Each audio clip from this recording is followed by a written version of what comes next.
Vamos retomar então um pouquinho. A gente vem falando das atitudes mindfulness que foram desenvolvidas por Jon Kabat-Zinn, que é o desenvolvedor do termo mindfulness no Ocidente, como a gente tinha falado. Então, ele propôs 7 atitudes que a gente tem que cultivar através da meditação ou das práticas mindfulness para a gente ir em busca dessa vida mais consciente e dessa plenitude, essa tranquilidade que a gente tanto quer alcançar, da nossa mente mais silenciada.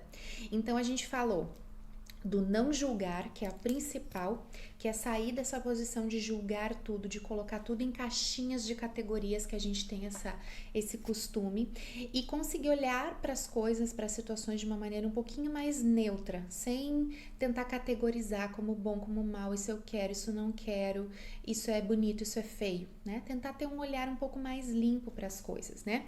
E quando a gente sai um pouquinho do julgamento, a gente consegue entender melhor a complexidade das coisas. E aí a gente pode, a partir do não julgamento, abrir o nosso olhar e ver muito mais possibilidades nas coisas. Então, esse foi o primeiro que a gente falou. O segundo conceito que a gente falou foi a aceitação, que a gente falou que não tem nada a ver com uma resignação passiva. Pelo contrário, a aceitação ela é ativa. A gente aceita as coisas que a gente não pode mudar, e a partir daí, dentro do que a gente já aceitou, é que a gente muda as atitudes a partir de agora. Então a aceitação ela é ativa, mas tem coisas que a gente não vai mudar. A gente não pode querer que as coisas sejam do jeito que a gente imagina que tem que ser. A gente tem que permitir que as coisas sejam como elas são. E é isso que dá essa sensação de tranquilidade, a gente parar de brigar com a realidade, né? O exemplo é a dor. Quando a gente tem alguma dor, quando a gente passou por alguma perda, a gente só começa a curar quando a gente aceita a dor, quando a gente aceita a perda. E é aí que a cura vem, ou seja, não é uma coisa passiva, é ativa e é em busca de uma melhora. Falamos já do não julgamento, da aceitação, e a gente falou também da mente de principiante, que é essa tendência que a gente tem que desenvolver de olhar o mundo, olhar as situações através dos olhos de uma criança, de um olho curioso, sem interpretar tudo, sem dar um viés e uma tendência que a gente coloca em tudo para qual a gente vê, e aí olhar de uma maneira mais limpa, né? Quando a gente tem um olhar muito especialista, uma opinião muito formada sobre alguma coisa, a gente fecha as possibilidades, porque a gente acha que já sabe tudo. Quando a gente abre a mente para esse olhar de principiante e a gente olha as coisas como se fossem a primeira vez, a gente abre um mar de outras possibilidades, um mar de outras soluções para uma questão difícil. Então, olhar as situações com essa maneira mais curiosa e não com tantos conceitos já pré-concebidos. Então, essa foi a terceira.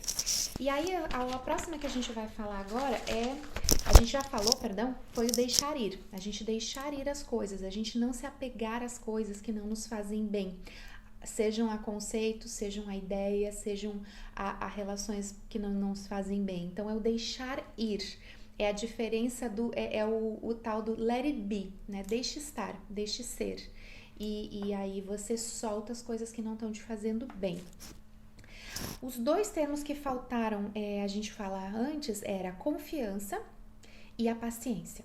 A confiança ela está relacionada a uma confiança no processo natural da vida, em você estar fluindo com a vida, nesse processo natural, né? Então, quando também envolve a aceitação, não julgamento e você confiar, seja nas suas habilidades, seja no fluir da vida, na sabedoria da vida, seja você confiar nas outras pessoas, seja você confiar nos seus relacionamentos, confiar no tempo de cada coisa, né? Então, para você poder fazer essa entrega, você tem que confiar. E essa sensação de estar seguro, de estar confiante, traz uma tranquilidade, uma paz de interior muito grande.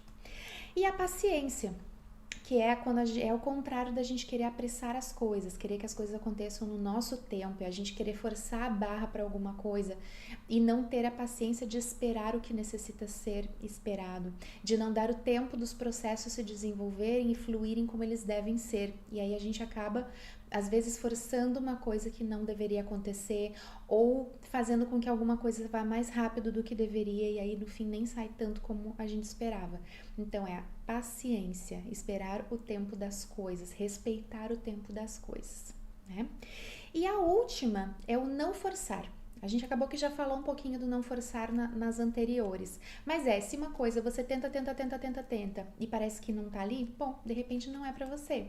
Então você conseguir também aceitar que algumas situações não são pra acontecer e forçar muito a barra, insistir muito, muito, muito. Claro que isso é diferente do desistir fácil, a gente não tá falando disso, mas a gente tem que ter a sabedoria para saber em que a gente insiste e tenta e melhora e faz o nosso possível, e algumas coisas que a gente pode não forçar e deixar ir, que tem muito a ver também com o soltar e o deixar fluir. Então, essas atitudes que a gente falou agora são atitudes importantes de a gente cultivar durante a nossa prática mindfulness, para a gente obter a tal da tranquilidade, da paz interior e a gente viver de uma forma mais tranquila, mais em paz e ter relacionamentos também mais saudáveis, mais tranquilos e mais em paz.